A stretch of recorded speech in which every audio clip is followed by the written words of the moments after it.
Em 1963, na região da Capadócia, na Turquia, um homem comum derrubava uma parede em sua casa de pedra quando, em vez de tijolos, encontrou um túnel escuro que descia para as entranhas da terra. Curioso, ele seguiu adiante e o que descobriu mudaria para sempre a história da arqueologia. Ali, escondida sob colinas vulcânicas, estava Derinkuyu, uma cidade subterrânea com 18 andares capaz de abrigar 20.000 pessoas, gado, igrejas, escolas e até cemitérios. Tudo isso a 85 metros abaixo da superfície, mais profundo que muitos arranha-céus modernos têm de altura. Mas o mais assustador não era o tamanho, era o silêncio. Por séculos, ninguém sabia que aquilo existia. Nenhuma lenda local, nenhum mapa antigo mencionava Derinkuyu. Ela foi construída para nunca ser encontrada, a menos que você soubesse exatamente onde procurar. Por que alguém faria isso? Por que gastar décadas, talvez séculos,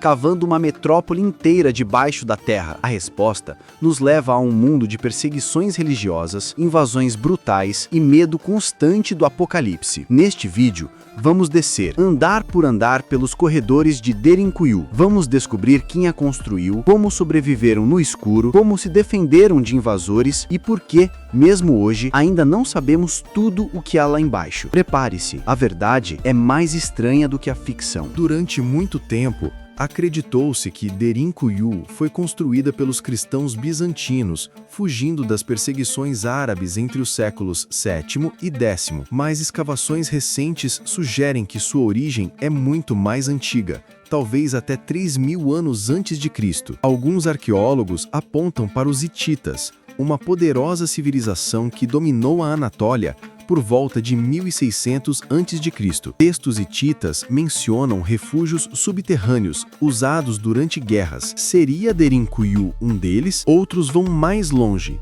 Sugerem que os frígios ou até povos pré-hititas já usavam essas cavernas como abrigos temporários. A rocha vulcânica da Capadócia, chamada tufo, é macia quando recém-exposta, mas endurece com o tempo, tornando-se perfeita para escavação e resistente a colapsos. O que sabemos com certeza é que, ao longo dos séculos, diferentes civilizações ampliaram e adaptaram Derinkuyu. Os cristãos primitivos, por exemplo, transformaram salas em capelas secretas, com cruzes esculpidas e altares de pedra. Encontraram-se ali inscrições em grego antigo, provando que a cidade foi usada até o século XII. Mas o mais intrigante é que não há registros escritos da construção original. Nenhum nome de rei, nenhuma data, nenhuma inscrição fundadora, como se os construtores quisessem deixar apenas a obra e apagar a si mesmos da história. Viver 85 metros abaixo da terra parece impossível, sem sol, sem ar fresco, sem contato com o mundo exterior. Mas Derinkuyu tinha soluções engenhosas para tudo. Primeiro, ventilação. Mais de 15.000 poços verticais perfuravam a rocha, conectando os níveis mais profundos à superfície. Esses dutos não só traziam ar fresco, como também serviam para lançar fumaça tóxica contra invasores. Uma defesa química primitiva, mas eficaz. Segundo, água. Poços profundos alcançavam um lençol freático, garantindo água limpa por meses. E, para evitar contaminação, os sistemas de esgoto eram separados e levavam os dejetos para fora da cidade. Terceiro, alimentação. Armazéns subterrâneos guardavam trigo, azeitonas, vinho e até prensas de uva ainda intactas. Havia cozinhas com fornos de pão, áreas para moer grãos e estábulos para gado. Sim, animais viviam lá embaixo. Mas e a luz? Usavam tochas de óleo e lâmpadas de argila. Já o calor humano e o dos animais mantinham a temperatura estável entre 13 graus Celsius e 15 graus Celsius, ideal para a sobrevivência prolongada. O mais impressionante, tudo isso funcionava sem eletricidade, sem máquinas, sem tecnologia moderna, apenas com conhecimento empírico,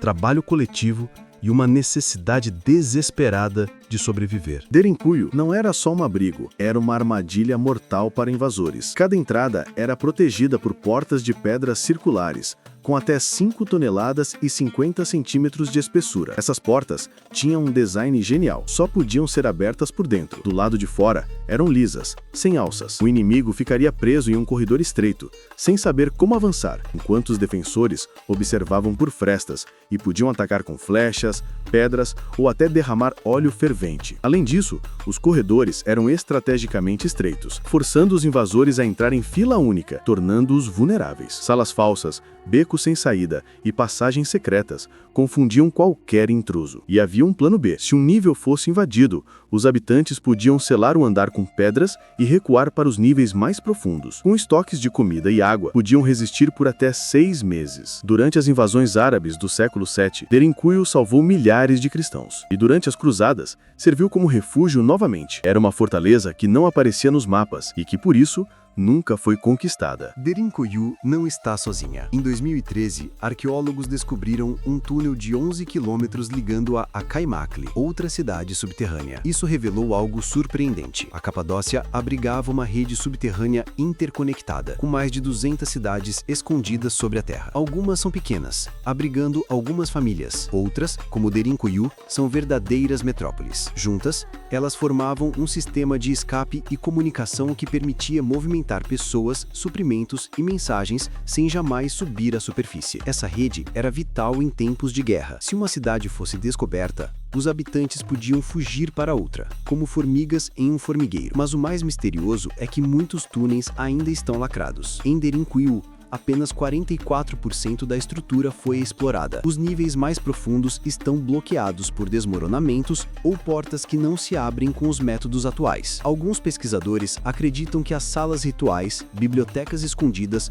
ou até túmulos reais nas profundezas. Outros especulam que partes da cidade podem ter sido usadas por seitas secretas ou alquimistas. O que está escondido lá embaixo, talvez nunca saibamos, ou talvez a próxima descoberta esteja a apenas um túnel de distância. Com uma estrutura tão avançada e tão escondida, Derinkuyu naturalmente alimenta teorias alternativas. Alguns afirmam que foi construída por sobreviventes de Atlântida.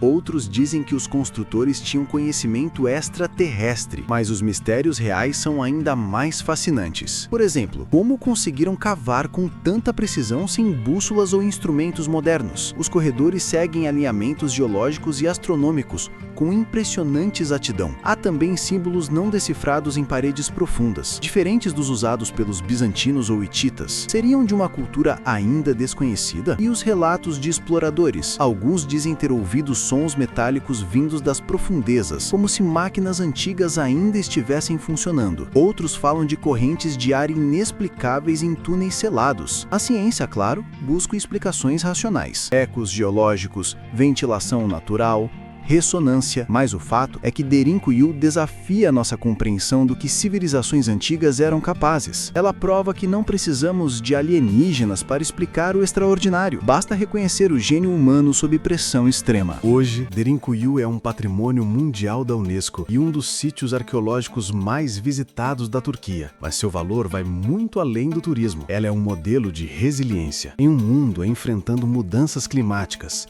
pandemias e conflitos, a ideia de um abrigo seguro voltou a ganhar força. Projetos de cidades subterrâneas sustentáveis estão sendo estudados no Japão, na Islândia e até pela NASA para futuras colônias em Marte, onde viver sob a superfície será essencial. Mas Derinkuyu também nos ensina algo mais profundo. A civilização não depende do Sol, mas da cooperação. Ali, sem céu, sem estrelas, milhares de pessoas viveram com ordem, fé, cultura e esperança. Ela é um lembrete de que mesmo nas trevas, os seres humanos são capazes de criar comunidade, beleza e resistência. Se você visitar Derinkuyu hoje, sentirá o frio úmido, o silêncio denso e talvez, por um instante, ouça o eco de passos antigos, de quem escolheu não desaparecer, mas se esconder para sobreviver. Gostou deste vídeo? Então curta, se inscreva e ative o sininho, porque toda semana exploramos mistérios históricos que desafiam o que você pensava saber. Nos comentários, me diga, você passaria uma semana em Derinkuyu ou teria medo do que ainda está escondido nas profundezas? Até o próximo vídeo. E lembre-se, às vezes, o refúgio está debaixo dos nossos pés.